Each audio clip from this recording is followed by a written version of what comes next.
গাইবান্ধায় তথ্য প্রযুক্তির সহায়তায় অভিযান চালিয়ে 22টি চোরাই মোবাইল সহ ছিনতাইকারী চক্রের এক সদস্য ও দুই চোরা কারবারিকে গ্রেপ্তার করেছে জেলা গোয়েন্দা শাখা। গ্রেপ্তারকৃত প্রধান আসামি মোহাম্মদ আয়াত খানের বিরুদ্ধে সদর থানায় 10টি মামলা রয়েছে।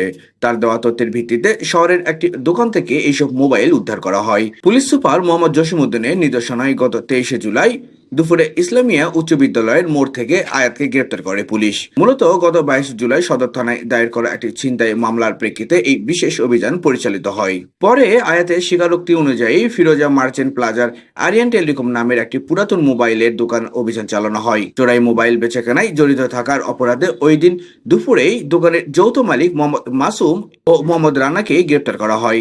উদ্ধারকৃত আলামতের মধ্যে রয়েছে 20টি অ্যান্ড্রয়েড ও 2টি বাটন ফোন।